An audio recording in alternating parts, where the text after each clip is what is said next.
Good evening, everyone, and welcome to our Addiction Hope Google Hangout. We're so glad that you could join us tonight for our conversation on the dangers of Adderall, how to tell if you're addicted. And we're so honored to have as our special guest, Roseann Rook, who is an addiction specialist at Timberline Knolls Residential Treatment Center. So welcome, Roseann. We're so happy to have you, and we just appreciate you joining us tonight. Thank you. I'm excited about it. So before we get into our topic about Adderall and Adderall addiction, can you just maybe share a little bit about yourself and kind of your background and maybe a little bit about what you do now at Timberline Knolls?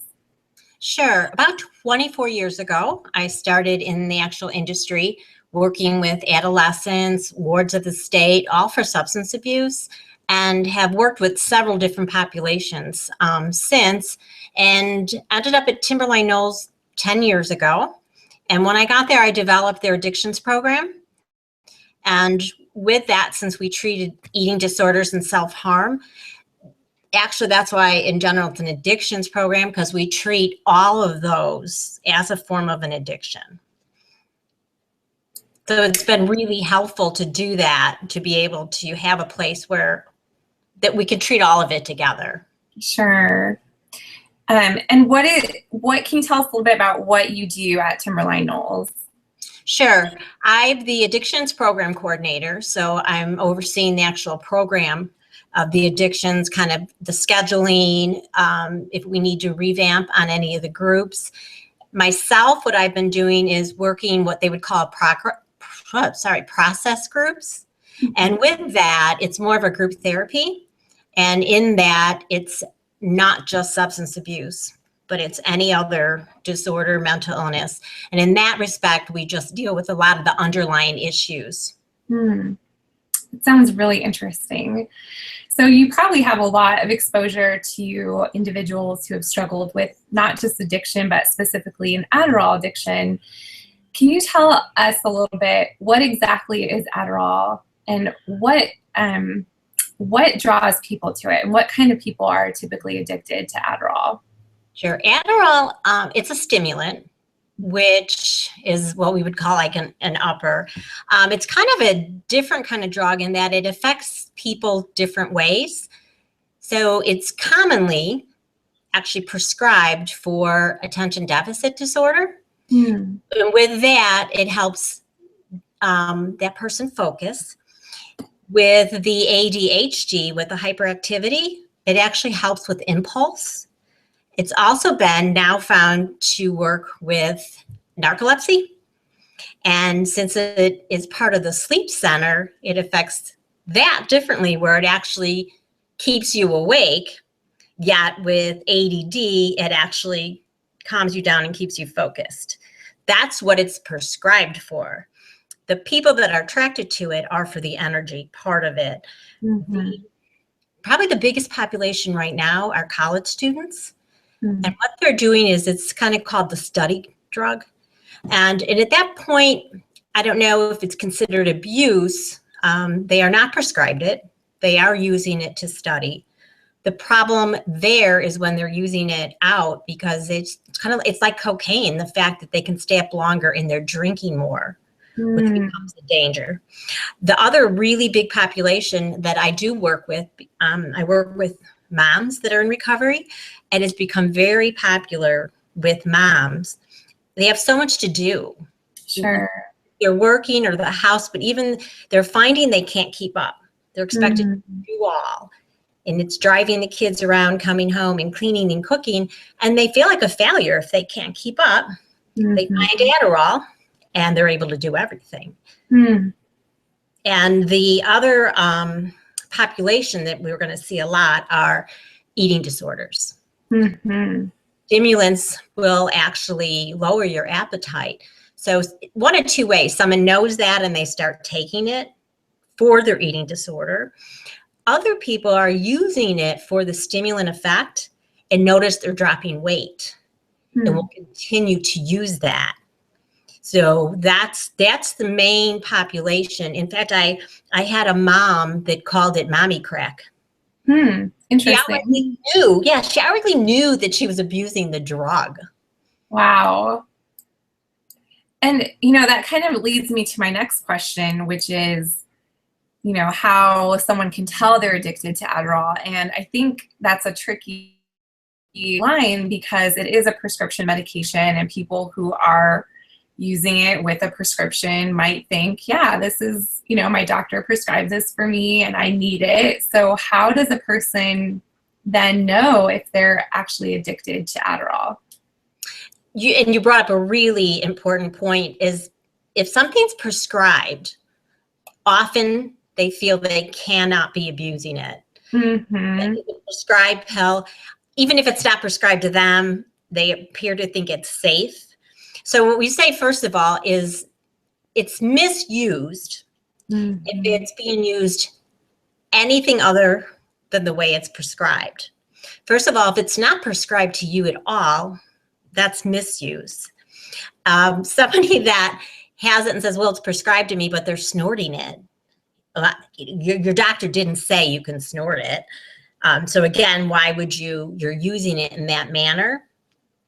It becomes a problem, just like any other addiction. Is what they're looking for is if you continue to use that despite negative consequences, meaning school, work, relationships. Also, when you lose control. Sometimes if you're trying to cut back or you're trying to stop and you can't, that's a problem. Mm-hmm. If you are building a tolerance far beyond one, more than it's prescribed, or in general, you're abusing more of it more often, that's building tolerance, which is a sign of an addiction.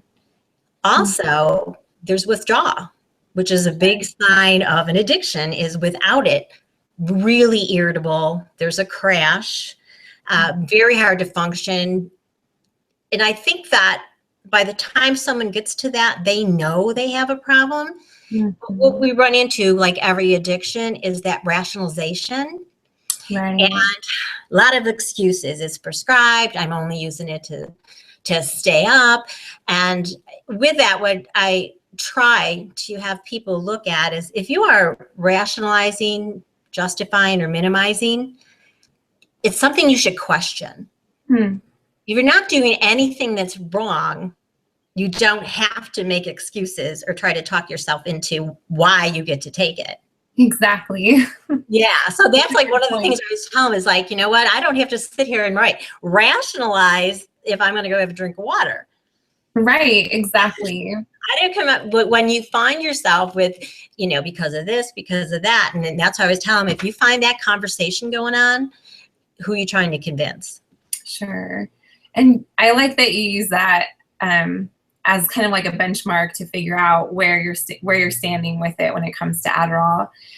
And, I think, it's common practice, like let's say college students, you have a roommate who is prescribed Adderall and you're justifying taking it one time.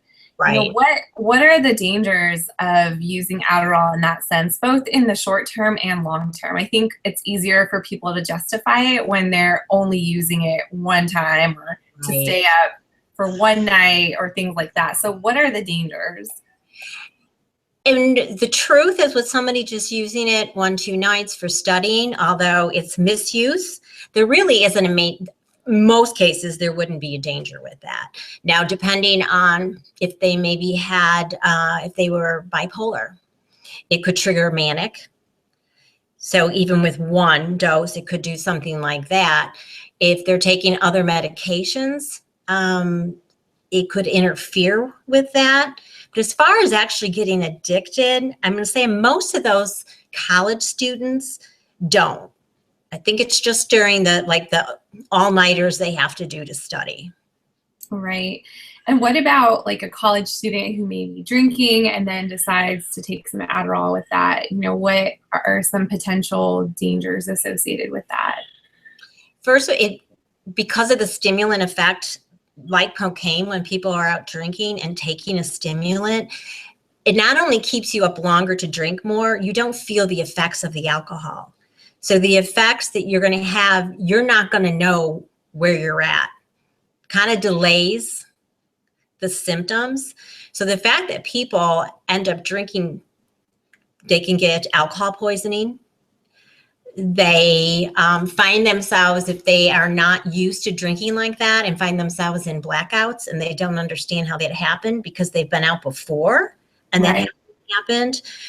So that's the biggest thing that I'm finding on the college campuses is using it so they can stay up and party. And what about, you gave some really good examples of moms who are using it just to have enough energy to do everything they need to do. For a mom who might be abusing Adderall, what are some of the side effects that they might experience as well? One of the main things is going to be sleep disturbance because your sleep cycle is off. When you start to build a tolerance, so when you don't have it, you're going to be very irritable. While you're using it, your heart rate is up. Your breathing can be shallow. It affects your circulatory system. So a lot of things that start happening, and the mom might go into a doctor and say, I'm having these symptoms, and be prescribed then some sort of like a Valium to calm them. So now they're combating, I can't sleep because I take this, but now I'm going to take a sleep aid to sleep. So all that does, and it really puts havoc on your body too. Sure, absolutely. So for someone who is struggling with an Adderall addiction, what types of treatments are typically recommended? It's like any other addiction as far as treatment centers, individual therapy, group therapy. The group therapy always really works. Like when I'm in my process groups, I think it's best if they're called out by a peer. And they're coming up with these excuses or whatever they're talking about. It's much more helpful when a peer says, oh no, that, you're not looking at, you're in denial. So that's where it's really helpful with that. It's 12-step groups to actually work with it. The same thing is understanding that it's a drug and they're powerless over it. Right.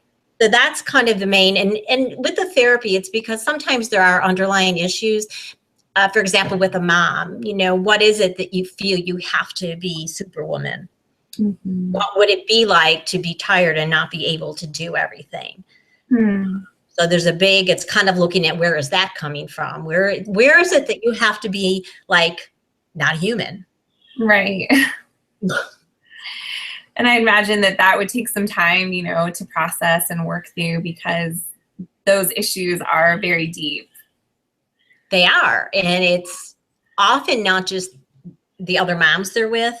It's coming from when they were younger. You better do all the time. You better do, right. You have to be perfect. Judging themselves when most people are probably not judging them. Exactly. And I think that's such an interesting population just in itself to focus on, especially with social media and, all these things that I think are putting increased pressures on moms and working moms. Like so many moms are also working in addition to raising children. And so I think that's an interesting population. But also you mentioned individuals who have eating disorders, and the Adderall might also be affecting that.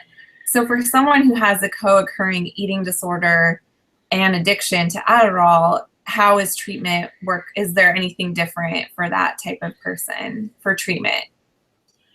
Yes, actually, the both have to be addressed. A lot of time, the eating disorder person will say, well, I don't have a problem with the drug. I was only using it for the eating disorder. However, when they're working on their eating disorder and they may be restoring their weight, the first thing they're going to think about is, I've got to lose this weight fast. Most people in treatment in the beginning can't wait to get out so they can lose their weight. If they feel, well, okay, I'll stay in my meal plan, but they think is if I take that and I won't be hungry, it's this denial that I'm still following a meal plan. Also, the lack in energy, that they will think the lack of energy very much has to do with not taking the Adderall, when often it has to do with what they're not taking in, their lack of the vitamins, the lack of the food and the calories. And when people have done that for so long and functioned despite not eating or drinking for the day, this is the kind of drug that could get you through that for a while. So it really needs to be looked at. And what we find a lot is when you're in, at least in residential, if one hasn't been talked about, the other one eventually shows up. Sure.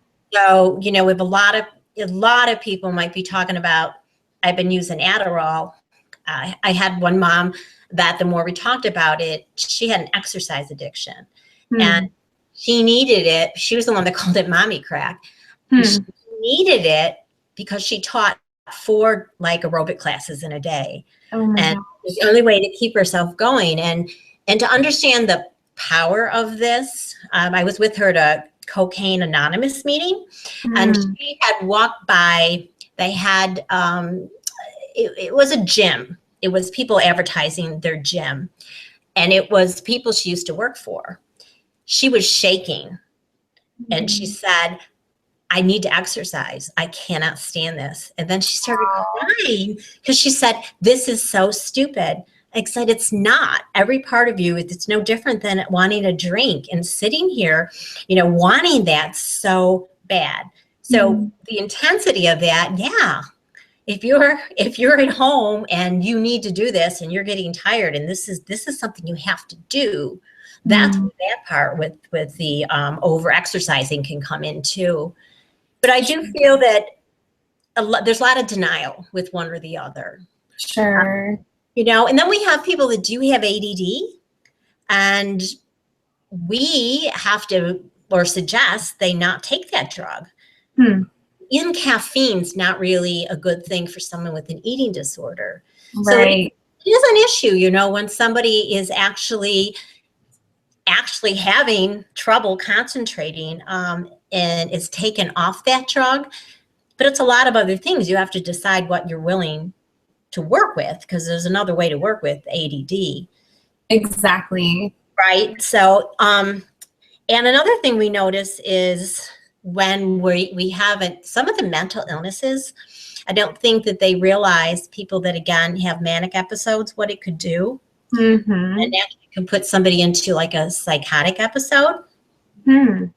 Often when people go into emergency rooms and they're psychotic, it's very quick to say that they have schizophrenia. The fact is, if somebody does have bipolar, using an amphetamine, they definitely are going to have the highs with the use, the crash with the withdrawal.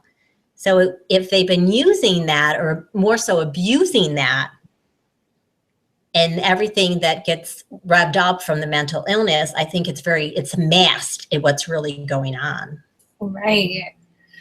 And it's just kind of adding to what you said, that the power of this addiction and how complex it becomes when there's other mental illnesses intertwined with it, whether it's ADHD or an eating disorder, you know, and it makes sense that treatment needs to be comprehensive and address everything that's going on at once, you know.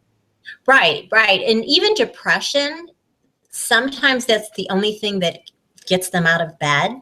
So there's a really false sense of almost feeling like, well, I can do it if I'm using this. With depression, a lot of people feel they should be able to get over this. They're told that, get over it. So if they can find taking something that it makes them, or feels like they can get out of bed and go on with part of their day, then it works. And for them, it's the lesser of the two evils. Sure. If somebody that has anxiety, it's a stimulant. Horrible for someone with anxiety. It can definitely put them into a paranoid state. Often they don't really realize it's that medicine. It's very focused on their mental illness. Right. Well, all this information and insight is so very helpful, and I just appreciate you being willing to share this with our viewers tonight.